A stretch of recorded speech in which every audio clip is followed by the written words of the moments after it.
주님께서 이 땅에 오셔서 하신 사역을 세 가지로 구분하자면, 첫 번째는 십자가 지는 구원의 사역이 가장 중요한 사역이었고요. 두 번째는 백성들을 직접 가르치고 치료하시는, 백성들을 고치시는 사역이 두 번째 사역이었고, 세 번째는 제자들을 양육하시는 사역이 바로 세 번째 중요한 사역이었습니다. 주님은 당신의 사역에 목숨을 바쳐 중성하셨습니다. 설렁설렁 사역하지 않았다는 거죠. 십자가 사건은 주님이 물과 피를 다 쏟으시면서 우리에게 주신 극한의 고통을 감내하시면서 끝까지 그 일을 완수하셨고, 또 백성들을 위해서는요, 먹고 쉴 겨를도 없이 녹초가 되도록 사역하셨습니다. 그래서 성경에 보면 주님의 주 침실은 배 안이었습니다. 늘 사람들에게 쫓겨서 사역하시고 늘 머리 둘 곳 없이 쫓아다니시다가 주님만 계신 곳, 제자들과 함께 사역에서 조금 분리된 곳은 오히려 이 갈릴리 바다를 건너다니면서 배 안에서 편하게 주무시는 것, 사실 편하지도 않지만 주무시는 그 시간이 주님에는 주 침실이었던 것 같습니다. 왜 이렇게 하셨어야 할까요? 그만큼 쉴 틈 없는 사역에 내몰리셨다, 우리는 그렇게 이해할 수 있습니다. 제가 생각컨대 주님께서 가장 심혈을 기울여 사역하신 건 그 세 가지 중에 십자가 지는 것이 가장 힘들었지만 그건 주님 혼자, 어차피 혼자 하셔야 할 일이기 때문에 주님이 잘 감당하시면 되었습니다. 그러나 그 셋 중에 가장 심혈을 기울여 애쓰시고 마음을 졸이시며 하신 사역은 제자 양육 사역이었다고 저는 생각합니다. 주님의 사역은 주님에게서 끝나는 게 아니라 주님으로부터 시작하는 사역이었기 때문에 이 사역의 바통을 이어받을 제자들을 양육하는 것이 무엇보다도 중요했습니다. 그들을 가르치고 참된 목자로 세워내는 일이야말로 미래 교회를 위해서 가장 중요한 사역이라고 주님은 인식하셨다는 거죠. 그래서 오늘 교회의 사명 중에 중요한 한 축이 바로 미래 교회를 책임질 일꾼을 양성해내는 것, 그게 바로 교회가 해야 할 중요한 사역 중에 하나입니다. 교회 안에서는 직분자를 세워서 교회의 책임을 가르치고 제자 훈련을 통해서 배움을 강화하여 영적 군사로 키워냅니다. 또 외적으로는 신학생들을 키워내고 지원하여서 미래 교회를 책임질 그런 지도자로 양성해냅니다. 우리 교회도 신대원 재학생 우리 지원을 위해서 이 미래교회를 책임질 이 전도사님들, 특별히 우리 교회 사역하는 전도사님들에게 학기당 300만 원의 장학금을 지원해 줍니다. 그건 전도사님들이 일을 잘해서 주는 보너스가 아닙니다. 잘하든 못하든 상관없이 미래 교회의 일꾼으로 세워지라고 교회가 그들에게 베풀어주는 후원이요 은혜입니다. 그들이 잘하고 못하고 하고는 사실 상관없이 그들이 하나님의 사역에 자기를 내어 던지고 걸었다는 사실 자체로 우리는 그들을 후원하고 그들을 세워내어서 하나님의 일꾼으로 키우겠다는 거죠. 그러므로 전도사님들은 교회로부터 거의 전액 장학금을 받는, 이걸 당연시 여기면 안 됩니다. 당연시 여기는 마음 자체는요 아주 사꾼의 마음이고요, 미래 교회를 위한, 꼭 우리 교회가 아니라 미래 교회를 위한 선투자이기 때문에 여러분들은 선투자 받았다라고 생각하고 그에 걸맞게 내가 어떤 모습으로 열매 맺는 일꾼이 되어서 이후에 교회를 책임질 충성된 일꾼으로 자라갈 것인가를 훈련하시면서 자기를 다져야 합니다. 그게 바로 교회는 일꾼을 세워내고 세워진 일꾼으로 교회가 성장하고 또 교회가 일꾼을 세우고 선순환의 사이클을 우리가 만들어 가는 것입니다. 그래서 오늘 이 시대를 살아가는 모든 그리스도인들은 두 부류 중에 속하게 됩니다. 하나는 제자 그룹에 속하는 그룹이 있고, 이게 교육자만 그런 게 아니라요, 목회자이든 성도이든 선교사이든 상관없습니다. 그냥 직분 이름 다 떼고 오로지 제자 그룹에 속했는가, 아니면 또 하나는 회중 그룹에 속한 이들이 있습니다. 물론 모든 그리스도인은 제자 그룹이어야 합니다. 하나님이 회중으로 부른 그리스도인은 사실 없습니다. 주님이 부르신 그룹은 전부 제자 그룹인데, 그런데도 안타깝게 오늘 우리 시대 속에 그리스도인들은 제자 그룹과 회중 그룹으로 나뉘어진다라는 말이죠. 주님은 제자로 부르셨지만 정작 자신을 회중으로 인식하고 사역을 받는 대상으로 만족하는 이들이 교회 안에 대다수를 차지한다는 거지요. 그게 사실은 편하고 좋을지 모르지만 주님의 마음은 그게 아니라는 사실을 우리는 늘 기억해야 합니다. 주님이 말씀하셨던 그 호소를 우리는 기억해야 합니다. 무슨 호소냐 하면, 추수할 것은 많되 일꾼이 적으니 그러므로 추수하는 주인에게 청하여 추수할 일꾼들을 보내주소서 하라. 어디? 하늘에서 천사를 보내달라는 소리일까요? 아닙니다. 하나님 앞에 헌신되고 충성된 일어난 하나님의 일꾼들, 헌신한 하나님의 일꾼들을 많이 세워달라고, 보내달라고 그렇게 하나님은 기도하라고 말했습니다. 이건 그냥 기도만 하는 게 아니라 우리가 그런 일꾼으로 세워지라는 주님의 촉구라는 사실이죠. 이게 바로 주님의 마음입니다. 그냥 나는 편안하게 주님이 주시는 은혜의 떡이나 먹고 은혜의 물이나 마시고 편안하게 그냥 들러붙어 살다가 죽으면 천국 가겠습니다. 여러분, 하나님이 그걸 위해서 우리에게 십자가를 주신 것도 아니고 그걸 위해서 우리를 부르신 게 아니라는 사실입니다. 주님은 우리를 추수할 일꾼으로 부르시는데 우리는 우리 스스로를 어떻게 생각하고 있는가를 오늘 돌아보자는 겁니다. 주님은 우리가 여러분 일꾼 되기를 원하십니다. 사명감 가진 제자가 되기를 원한다는 말입니다. 그런데 현대 그리스도인들은 그러면 힘들고 피곤하니까, 손해나는 일도 많으니까 그냥 회중되기를 원하며 살아갑니다. 회중이란 사명감도 필요 없고요, 사역의 대상으로 받기만 하면 되기 때문에 힘들고 피곤한 건 나한테 말하지 마. 그건 네가 해. 나는 회중으로서 그냥 받기만 할게. 이런 마음으로 살아가는 게 회중이죠. 그러나 여러분, 사명감으로 제자되지 않는다면 반대로 하늘 상급도 없다는 사실을 기억하셔야 합니다. 이 땅에서 하늘 축복을 여러분들이 회중의 입장에서 그냥 쏙쏙 빼먹는, 인출만 해먹는, 이 땅에서 다 써버리는 그런 존재가 되어버리면 하늘에서 받을 상급이 없다는 겁니다. 천국은 갈 수 있을지 모르겠는데 하나님의 칭찬도 하늘 상급도 아무것도 없게 될 겁니다. 그러나 반대로 여러분이 충성된 제자가 되어서 충성스럽게 복음을 위해 수고하며 주님의 제자다운 모습으로 살아간다면 그거야말로 여러분이 하늘에 저축하는 일이 될 것입니다. 기억하십시오. 여러분, 하늘에 저축하는 건요 1대1로 돌려받는 게 아니라 복리의 복리, 복복리를 받는 그런 축복이라는 사실을 기억하십시오. 내가 이 땅에서 주를 위해 10을 심으면 하늘에서는 나를 위해 1000을 준비하고 계신 것이 하나님의 축복입니다. 그런데 아무것도 안 하고 쏙쏙 빼먹기만 하고 그냥 편안하게 있다 가면 아무것도 없는 존재가 될 뿐이라는 말이에요. 주님은 우리를 그렇게 부르시지 않았다. 그리고 주님의 마음은, 우리에게 원하시는 마음은 그게 아니다라는 사실을 여러분 우리가 꼭 기억하고, 우리는 회중으로 부름받은 게 아니라 제자로 부름받았다는 사실을 기억하면서 오늘 마음을 다지는 귀중한 시간이 되시기를 소망합니다. 오늘 본문은 12제자를 파송하시는 주님의 말씀, 그 내용이 기록되어 있죠. 12제자를 파송하시면서 그들이 뭘 해야 할지, 어떻게 해야 할지, 이를 위해서 우리에게 뭘 주셨는지를 오늘 본문이 소개하고 있습니다. 자, 먼저 주님께서 제자들을 왜 부르셨는가? 부르심의 목적을 한번 살펴봅시다. 부름받은 제자들은 지금 뭘 하고 있는가? 오늘 본문을 보십시오.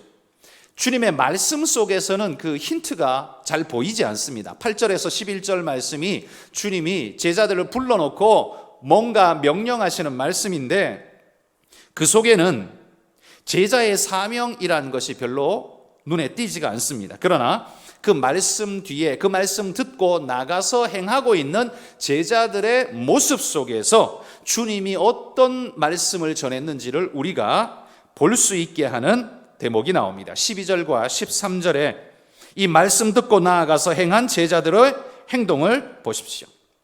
제자들이 보냄받아서 행한 일은 12절 13절에 보면 두 가지입니다. 첫째는 복음 전하는 일을 전념했습니다. 12절을 보십시오. 제자들이 나가서 회개하라 전파했다라고 말하고 있습니다. 그들은 주님의 말씀을 증거했습니다. 그게 제자들에게 제일 중요한 사명이었다는 거죠. 그들은 어떻게 더 잘 살 수 있는지 삶의 방법을 가르치는 자들이 아닙니다. 교회가요, 마음의 평안, 그냥 절에서 말하는 것처럼 심신수양, 마음의 평안, 당신의 마음의 짐을 덜어내고 가십시오. 이렇게 그냥 단순히 우리의 마음의 위로만을 주기 위해서 존재한다? 그렇게 생각하십니까? 아닙니다. 하나님은 우리에게 사명을 주셨습니다. 어떻게 하면 내가 좀 편하게 살고 내 마음이 좀 위로받고 그런 면이 없지는 않지만 그게 복음사역, 하나님 말씀하신 말씀의 메인은 아닙니다. 교회는 여러분이 돈 벌 수 있는 아이템을 제공하지도 않습니다. 오직 제자들의 사명이 뭐냐 하면 그건 복음을 전하는 사명입니다. 죄가 세상에 들어온 이래로 사람들이 먹고 사는 문제를 골몰하는 것은 시키지 않아도 알아서 잘합니다. 그래서 굳이 그걸 하나님이 우리에게 말씀하실 필요는 없습니다. 그런데 인생들이 먹고 사는 문제에 골몰하다 보니까 정작 찾아가야 할 그 하나님을 잊어버리고 그에 따라서 영원도 상실해버린 상태로 살아가는 것이 문제이죠. 그래서 주님은 제자들을 명하사 제일 중요한 사역으로 영원을 잃어버리지 않고 영적인 생명길을 찾아가도록 가르치는 일을 우리에게 촉구하셨습니다. 돈 버는 일, 먹고 사는 일, 그거는요, 굳이 주님이 우리에게 말씀하지 않아도 우리가 알아서 잘 합니다.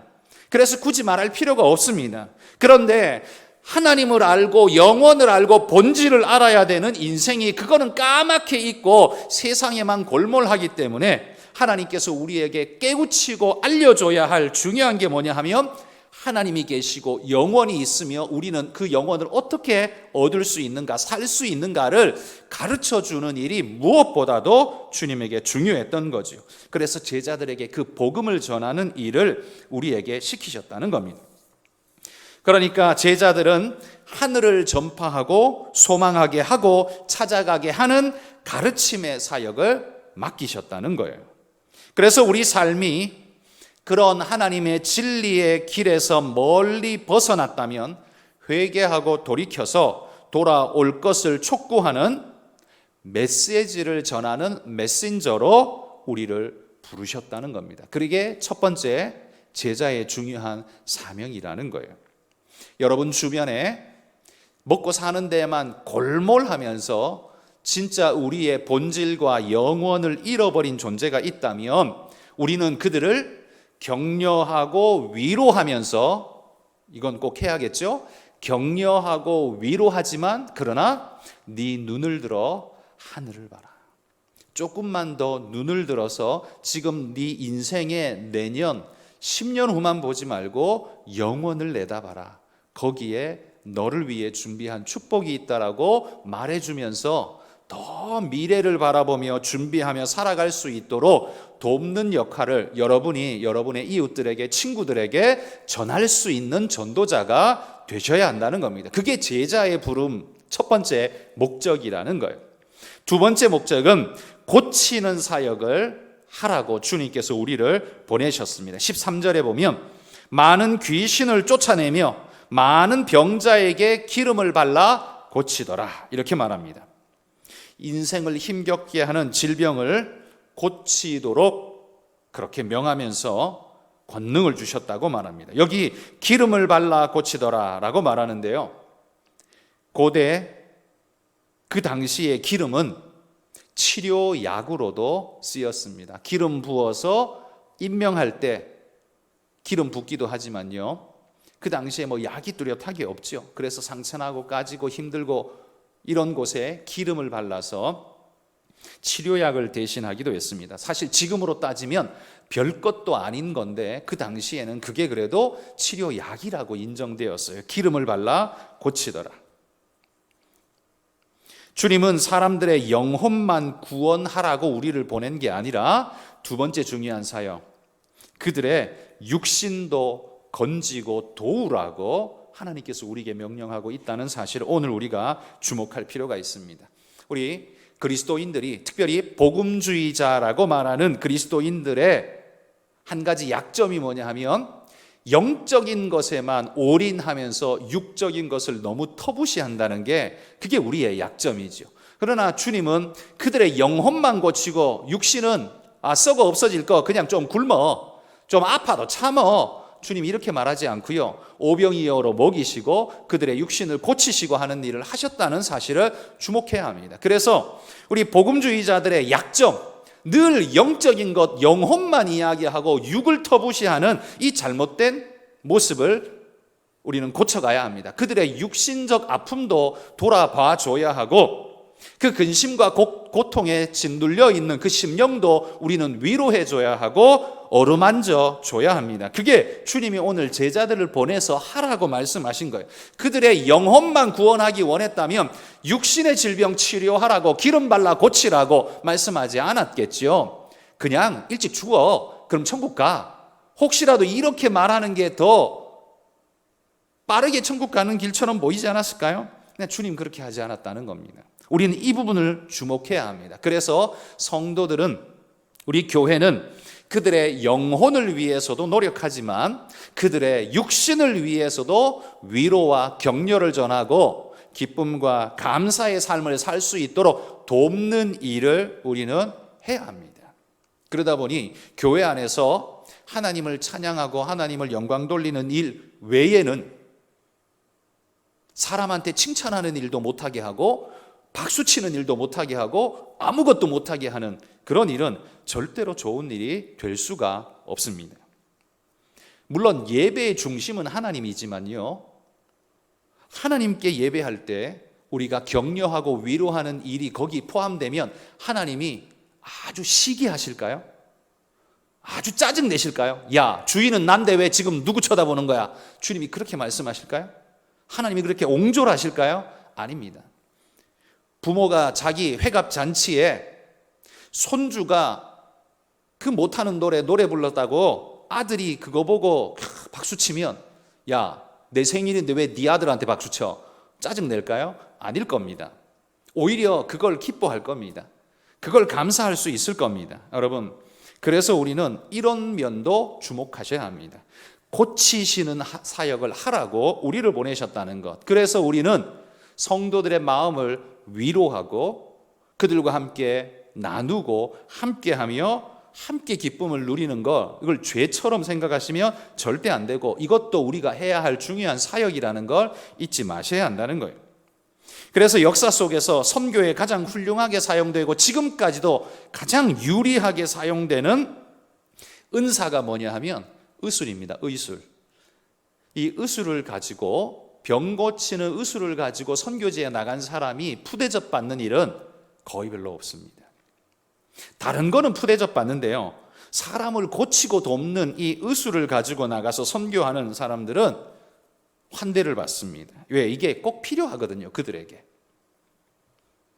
이게 바로 사람들의 공통적인 필요를 채워주며, 이게 그냥 육신에만 머무는 게 아니라요, 육적 생명의 고귀함을, 영적 생명의 고귀함을 가르치는 발판으로 사용할 수 있는 좋은 기초가 된다는 사실입니다. 그래서 우리는 그들의 영혼을 구원하기 위해서 우리는 힘쓰지만 축의 육신을 도와주고 육신을 건강케 하는 일도 우리는 힘써 우리의 사역의 한 축이라고 알고 돕는 일들을 우리는 열심히 하셔야 합니다.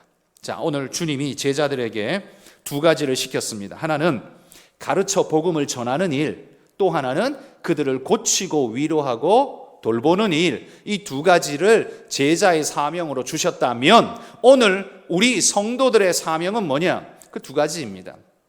복음을 전하는 일과 그들을 돕고 은혜를 베푸는 일, 나누는 일, 섬기는 일, 그게 바로 교회가 해야 할 일이라는 말이죠. 자, 그러면 그런 제자에게 이런 일만 시키셨느냐? 아니요.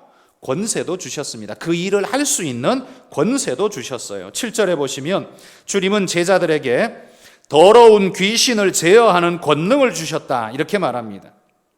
요즘은 교회든 어디든 더러운 귀신, 악령 이런 이야기를 하면 덜 떨어지고 미개한 사람처럼 취급받습니다.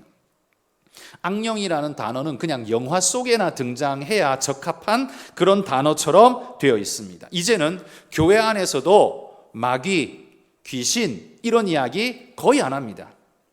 거의 안 하지 않습니까? 성도들 간에도 마귀나 귀신 이야기는 거의 안 합니다. 저도 들어본 일이 거의 없는 것 같습니다. 과거에는 제가 아주 어릴 때, 제가 중고등학교 때 이럴 때는 그런 이야기를 심심찮게 많이 들었던 것 같습니다. 그쪽으로 너무 많이 가서 신유은사 그래가지고 그쪽으로 너무 치우쳐서 그때는 문제였습니다.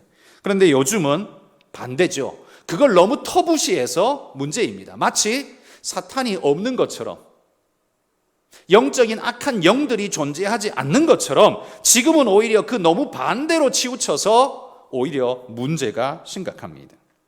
악한 사탄의 공작은 여전히 살아 역사합니다. 우리를 유혹하고 세상의 여러 물정들을 통해서 유혹하고 음란한 여러 가지 매체들을 통해서 유혹하고 악한 사람들의 그 여러 잘못된 생각들로 우리를 더럽혀서 유혹하는 수많은 일들이 아직도 존재하는데, 교회는 더 이상 그런 영적 공작을 이제는 언급조차 하지 않고 해석조차 하지 않습니다. 그러니 성도들이 이를 방어하거나 경각심을 가질 기회마저 우리가 빼앗고 있는 것이 아닌가라는 두려움마저 듭니다. 여러분, 오늘 우리가 뭔가 조금은 잘못 가고 있다는 생각을 그런 면에서 하게 된다는 거죠. 주님은 분명히 말씀하십니다. 당신의 제자들에게 더러운 귀신을 제어할 능력을 주셨다 말합니다. 우리에게는 그런 무기가 주님으로부터 주어져 있습니다. 그런데 그게 있는 줄도 모르고 바보같이 쓰지도 않을 뿐만 아니라 그런 악한 영의 세계 공작이 있는지도 무시해버리고 살아가는 그런 우리가 된다면 우리는 이 사탄의 유혹 앞에 판판이 깨어지고 무너지는 존재가 될 수밖에 없을 겁니다. 깨어 기도하십시오. 우리의 영혼을 삼키고 우리의 육신을 무너뜨리려는 그런 사탄의 공작, 마귀의 공작은 여전히 지금 이 시대에도 활개를 치고 있다는 사실에 우리는 촉각을 곤두세우며 영적으로 살아있어야 한다는 사실입니다. 그냥 돈만 잘 벌어먹고 살면 되는 게 절대 아니라는 말입니다. 그러면 마귀의 밥이 되기에 딱 좋은 사람이 될 수밖에 없는 겁니다. 자, 그러면 주님이 우리에게 그런 권능을 주셨습니다. 그러면 하나님이 우리에게 명령 2가지를 주셨고 그걸 할 수 있는 권능을 주셨다면 그럼 우리는 어떻게 그 일을 해야 합니까? 주님이 우리 이 제자들에게 오늘 본문에서 보여주고 있는 방법이 뭔가를 우리의 샘플로 삼으면 되겠죠? 자, 주님이 그러면 어떻게 하고 있는가를 보십시오. 7절에 보면 주님은 둘씩 짝지어 보내고 계신 걸 보게 됩니다. 왜 둘씩 짝지어 보냈을까요? 셋씩 짝지으면 안 되나요? 혼자 가면 안 됩니까? 왜 꼭 둘이어야 하는가? 그 둘이라는 건 많지 않은 숫자가 흩어져 나가기 위해선 여러 명이 함께 가는 것 효과적이지 않기 때문에 아마 둘씩 묶어주신 것 같습니다. 그리고 둘씩 묶은 이유는 혼자 가면 쉽게 무너지고 쉽게 좌절하고 쉽게 상처받을 수 있기 때문에 서로가 격려하고 위로할 수 있는, 삼겹줄은 쉽게 끊어지지 않는다는 말씀처럼 서로를 붙잡아 주라고 주님께서 우리를 둘씩 보낸 것 아니겠습니까? 그래서 복음 사역은 공동체적이어야 합니다. 공동체 사역이어야 합니다. 교회 사역은요, 그래서 늘 함께하는 사역이어야 합니다. 전도도 함께하고 봉사도 함께하고, 세상 기업에서는 효율성을 얻기 위해서 2사람이 일할 수 있는 것도 한 사람이 일하여 인건비를 1인분만 주고도 2사람 몫을 해내게 해야 그 기업이 이윤을 좀 더 창출할 수 있죠. 그런데 여러분, 교회는 정확하게 그것의 반대입니다. 교회 사역 스타일은 정확하게 그것의 반대여야 합니다. 혼자 해도 충분한 일을요, 교회는 특이하게도 둘이, 셋이, 넷이 모여서 하라고 말합니다. 왜요? 우리는 그 일하는 것 자체가 목적이 아니거든요. 그 일을 통해서 얻어내게 될 여러 부수적인 유익들을 함께 누리도록 하기 위해서 사역을 함께 하게 합니다. 혼자 해도 할 수 있는 것, 둘이 하고 셋이 하면서 서로가 서로를 격려하고 위로하면서 서로 나누면서 함께 하는 그 일이 기쁨이 되고, 기쁨은 2배가 되고 지치지 않고 감사로 그 일을 할 수 있게 만드는 거죠. 그래서요, 여러분, 교육자들이 성도님들에게 이런 봉사사역에 함께 하자고 제안할 때 네 혼자는 못하냐? 이렇게 말씀하지 마시고, 여러분, 왜 그렇게 하느냐? 성도들이 그 봉사에 함께 함으로써 은혜에 동참하게 되고 하나님과 함께 섬김의 이런 기쁨을 누릴 수 있는 장을 열어주는 겁니다. 그래서 이게 되게 중요한 거예요. 어떤 이들은요, 교육자를 왜 뽑았는데, 우리가 왜 돈 주고 당신을 쓰는데 그런 일 하라고 교육자를 뽑은 거지, 혹 그렇게 생각하는 분이 있다면 이거 완전히 잘못 생각하신 겁니다. 그런 일 하라고 뽑은 게 아니라요, 그런 일을 함께 할 수 있도록 독려하고 가르치고 인도하라고 뽑은 거예요. 그러면 뭐 성도들은 종이냐? 종의 개념이 아니죠. 주님의 말씀대로 먼저 된 자가 되려면 나중된 자가 먼저 되고 먼저 된 자가 나중되는 것처럼 섬김 받는 자가 되지 말고 섬기는 자가 되어야 높은 자가 된다고 말한 것처럼 그게 성경의 원리 아닙니까? 그래서 우리는 내가 종이냐? 라고 말하는 건 아주 비성경적이라는 사실을 기억하고, 하나님께서 우리를 이 귀한 부름의 사역으로 부르셨다는 사실을 기억하고, 여러분, 우리는 세상적 그런 개념과 마인드를 바꾸셔야 합니다. 그래서 여러분, 세상에 딸고 다른 생각으로 똘똘 뭉쳐진 사람이 교회의 지도자가 되면 제가 그걸 교회의 재앙이라고 늘 말하지 않습니까? 그렇게 딸고 다른 사람들, 세상적으로 아주 예리하게 잘 나가고 그쪽으로만 발달된 사람, 그러면 딱 보기에는 되게 돈도 잘 벌고 머리도 좋고 되게 잘할 것 같지요. 근데 그런 사람을 교회 지도자로 세워놓으면 교회가 망한다니까요. 제가 늘 말하잖아요. 그렇게 하면 교회가 망해요. 그건 교회의 원리가 절대 아니거든요. 그건 세상의 원리일 뿐이지요. 그런 교회야말로 가장 빨리 무너지는 교회가 될 겁니다. 여러분, 초대형 교회들이 그렇게 될 확률이 작은 교회보다 더 확률이 높습니다. 왜냐하면 여러분, 초대형 교회, 여기 초대형 교회라면 거의 뭐 5,000명 이상, 10,000명 이상 되는 교회를 보통 초대형 교회라고 말합니다. 10,000명 이상 되는 교회, 우리나라에 많죠? 이제 조금 있으면 아마 다 없어질 것 같은데, 초대형 교회에 성도가 쏠리는 이유가 뭘까요? 첫째는 폼나기 때문이고요. 둘째는 숨기 위해서입니다. 물론 다른 이유도 있지만 저는 이 2가지 이유가 가장 크다고 생각합니다. 사역하기 위해서 초대형 교회로 가겠다라고 말하는 사람은 제가 들어본 적이 없습니다. 본 적도 없어요. 나는 사역하고 싶어서, 나는 정말 섬기고 싶어서 초대형 교회로 가겠다라고 말하는 사람은 저는 본 적이 없어요. 초대형 교회로 왜 쏠립니까? 숨고 싶어서입니다. 내 기둥 뒤에 숨고 싶은데 작은 교회는 너무 눈에 자꾸 띄니까, 자꾸 시키니까 여러 사람 10,000명 속에 숨고 싶으니까 10,000명 교회 가는 거지요. 그리고 또 왜 갑니까? 10,000명 교회는 그 10,000명 교회를 유지할 만큼의 멋지고 화려한 건물과 시스템을 가지고 있습니다. 그러니까 폼나죠. 그러니까 그 2가지라는 거예요. 다른 이유도 있겠지만 거기에서 태어나서 거기에 자라신 분들이야 본 교회니까 저는 그런 말 안 합니다. 그런데 다른 교회 열심히 잘 섬기다가 10,000명 교회로 옮겨가는 이유가 뭡니까? 거의 대부분이 말은 안 하지만 그 2가지 이유가 가장 큰 이유가 될 겁니다. 오늘 제가 설교하는 이 핵심에 비추어 보자면 이거죠. 제자 되기 위해서 가는 게 아니라 회중되기 위해서 일부러 가는 겁니다. 나를 제발 제자로 부르지 마라. 나는 회중되고 싶다. 그래서 가는 거라는 말이에요. 자, 그렇다면 이건 교회를 부르신 주님의 진정한 목적에 위배되는 겁니다. 성도의 바른 길을 어그러뜨리는 게 되는 겁니다.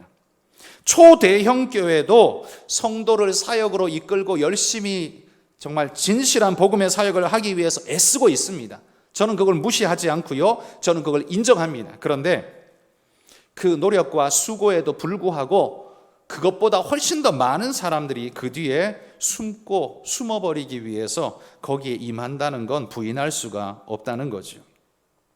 여러분, 주님께서 성도들을 부르신 목적은 회중되기 위해서, 여러분을 부르신 목적은 회중되기 위해서, 그냥 무리 속에 감추기 위해서, 나는 아무것도 안 할 테니까 네가 좀 해봐, 그러기 위해서 우리를 부른 게 절대 아니라는 사실을 늘 기억하십시오. 혜택을 받아야 성도지, 너는 일하라고 교역자로 우리가 돈 주고 쓰는 거 아니야. 여러분, 이렇게 생각하신다면 이거야말로 정말 잘못된 생각이라는 걸 반드시 기억하십시오. 하나님이 여러분을 제자로 부르셨지 회중으로 부르시지 않았다는 사실을 기억하십시오. 두 번째는요, 8절과 9절에 보면 주님이 지팡이 외에는 허락하지 않으셨다 이렇게 말합니다. 제자들을 보내시면서 지팡이 외에는 그들에게 허락하지 않았다는 거예요. 주님께서 제자들을 보내실 때 마치 잠깐 외출하고 오는 사람들처럼 보내셨습니다. 사실 그렇게 일생을 살아야 되는데 잠시 외출하는 사람들처럼 보내셨어요. 잠시 외출하는 사람이 스페어 신발 챙겨 다니는 사람이 어디 있습니까? 갈아입을 옷 챙겨 다니는 사람이 어디 있습니까? 잠깐 마트 갔다 오는데 그런 거 챙기고 다니는 사람은 아무도 없습니다. 그러나 9박 10일 여행 갈 때는 꼭꼭 챙겨가야 되죠. 근데 주님은 외출하는 사람처럼 제자들을 보내셨다는 거예요. 여기에 주님의 깊은 뜻이 있습니다. 그건 네가 하나님 외에 의지하고 기댈 것을 네 스스로 만들지 말라라는 주님의 뜻입니다. 네가 의지하고 기댈 만한 요소를 스스로 만들어냄으로써 하나님을 집중하지 않고 그것 그냥 챙기느라, 그것 만드느라 정신 빠져버린 그런 상태로 그렇게 해서는 안 된다라고 주님이 말씀하는 겁니다. 주님 외에 다른 기댈 언덕을 찾게 되면 그게 바로 우상 숭배가 될 수 있는 겁니다. 우리의 중심이 주님에게서 자꾸만 삶의 어떤 것으로 이동해 가게 되죠. 여러분, 우리가 우상이라고 말하는 그것이 처음부터 나쁜 건 절대 아닙니다. 처음부터 목적이 나쁘게 시작하는 게 아니라는 말이에요. 그런데 그렇게 가다 보면 결과가 어떻게 됩니까? 하나님을 떠나게 만듭니다. 그래서 우상이 되는 거예요. 처음부터 나쁜 게 아니라 가다 보면 하나님을 완전히 떠나게 만들어서 그게 우상이 되는 겁니다. 한마디로 영적 간음자가 되게 하는 거예요. 음녀가 되게 한다는 말이에요. 누가 이렇게 만듭니까? 요즘 우리가 계시록 말씀 계속 보듯이 사탄의 앞잡이인 음녀가 우리를 유혹하는 거예요. 음녀가 왜 필요할까요? 사탄은 영적인 존재이기 때문에 물적 존재인 인간들을 가장 효과적으로 유혹하고 끌어들이기 위해서는 인간이 필요하거든요. 자기의 앞잡이가 필요한 겁니다. 그래서 음녀라는 자기 앞잡이를 사용하는 거예요, 사탄이. 근데 거기에 빠져가지고 끌려가 버리면 하나님의 백성이어야 할 우리가 음녀가 되어서 하나님을 버리고 영적 우상 숭배하는 자가 되어버리고 마는 겁니다. 그래서 주님은 제자들에게는 이렇게 말합니다. 네가 의지하고 기댈 것 그거 네가 만들지 말고 하나님께 맡기고 너는 가라. 여러분, 이게 얼마나 힘든 거예요. 정말 힘들잖아요. 그런데도 주님 우리에게 그걸 요구하고 있다는 겁니다. 그리고 그건 지팡이 외에 다른 걸 허락하지 않은 또 하나의 이유는 지팡이 위에 이것저것 있으면 어떻게 해요? 자, 출발해라. 그럼 하나님 잠깐만요. 짐 싸고 묶고 울러매고 그러고 이제 가야죠. 그게 간단하게 울러맬 수 있으면 다행이지만 이게 옷이 10벌, 냉장고, 세탁기 뭐 이런 거 다 있으면 어떻게 해요? 어떻게 가요? 못 가죠. 가라 그래도 못 가죠.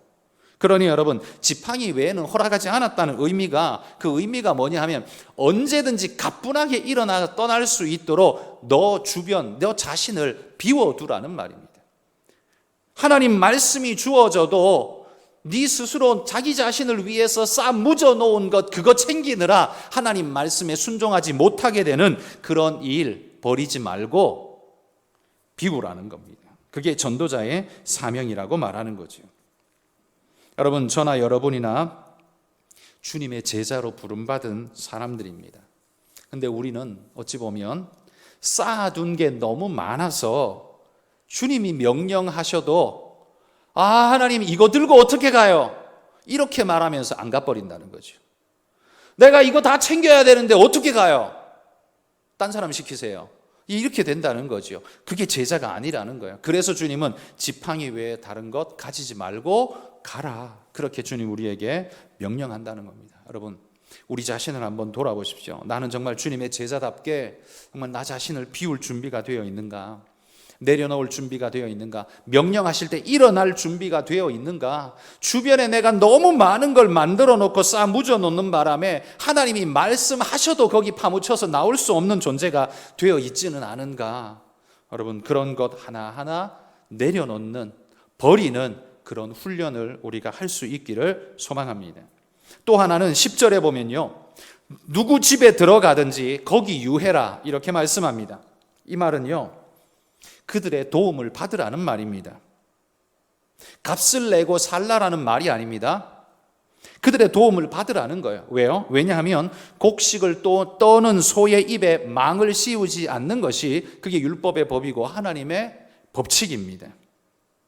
곡식을 떠는 소에게도 먹을 권한을 허락하셨기 때문에 전도사역에 동참하는 그들이 도움받고 먹을 수 있는 하나님께서 그 권세를 그들에게 허락하셨다는 겁니다. 여러분, 조선시대 마패가 가지고 있는 특권이 뭡니까?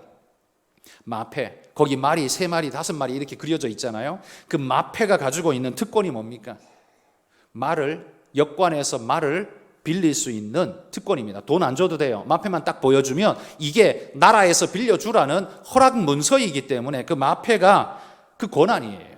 주님의 제자들이 누구 집에 가든지 유할 수 있는 권한, 그들에게 뭐 돈으로 밥값은 얼마예요? 숙박비는 얼마예요? 계산하지 않아도 되는 권한을 하나님이 그 사역자들에게 주어서 보내십니다. 그렇기 때문에 너는 지팡이만 들고 가라라고 말씀하실 수 있는 겁니다. 여러분, 주님이 이렇게 보내셨다면 오늘 우리에게도 우리의 삶과 우리의 모든 것들을 보장해 주어서 보내시지 않겠습니까? 비록 지금 내 눈에 통장의 잔고로 보이지 않고 내게 다른 어떤 물리적인 것으로 보이지는 않을지 몰라도 하나님이 여러분의 삶과 인생을 지키시고 보호하시고 이미 하나님이 세팅해 두셨다라는 사실을 믿고 걸어가실 수 있기를 소망합니다. 네 번째는요, 11절에 보면 너희를 거절하는 자, 받아들이지 않는 자에게는 먼지를 떨어버려라 이렇게 말합니다.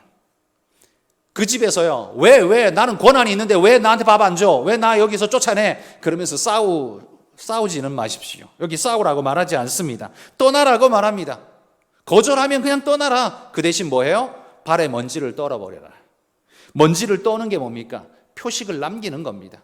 그 먼지가 바람에 날아가지 거기 남아 있습니까? 그리고 먼지가 떨어졌다는 걸 누가 육안으로 분별할 수 있습니까? 아무도 못하죠. 그런데 그걸 왜 해야 합니까? 그런데 여러분, 인간의 육신으로는 하나도 분별이 안 되지만 그게 하나님 눈에는 그게 다 보인다는 거예요. 그게 발에 먼지를 떨어버리는 그게 바로 하나님이 표식을 남기는 겁니다.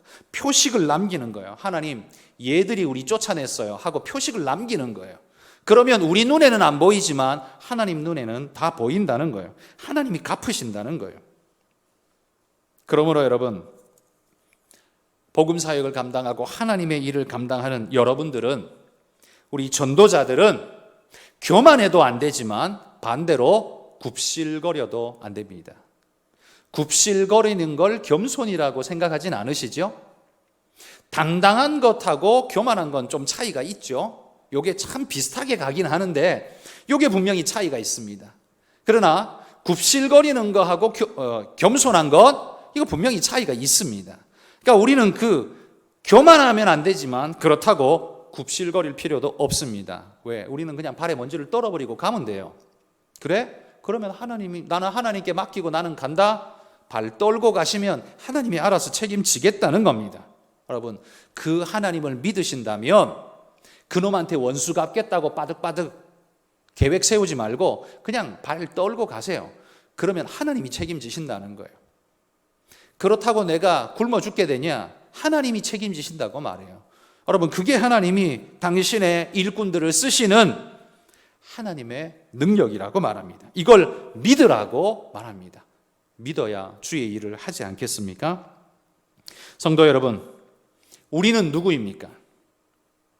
둘씩 짝지어 보냄을 받은 제자입니까? 아니면 그냥 차려주신 상이나 얻어먹고 있는 회중입니까? 아니면 그들을 그냥 쫓아내버리는, 거절하고 쫓아내버리는 사람들입니까? 하나님은 우리를 회중으로 부르시지 않았다는 사실을 기억하십시오. 그렇다면 제자가 무엇이며 우리는 무엇으로 부름받았는가를 자각해야 합니다. 내가 왜 살아야 하며 무엇을 하며 살아야 하는지를 잊지 마십시오. 우리에게는 하늘 권세가 주어져 있다는 것도 잊어버려서는 안 됩니다. 그러나 교만하면 안 되지만 굽실거리지도 마십시오. 그럴 필요가 전혀 없습니다. 여러분, 나는 어떤 전도를 할까요? 나는 오늘 전도자를 위해 어떤 도움을 줄까요? 여러분 스스로의 삶을 한번 돌아보며 여러분은 전도자이면서 더불어 전도자를 돕는 자입니다. 그 두 가지 사역을 다 잘 감당하시면서 하나님의 부름받은 제자로서의 사명을 잘 감당하시기를 소망합니다.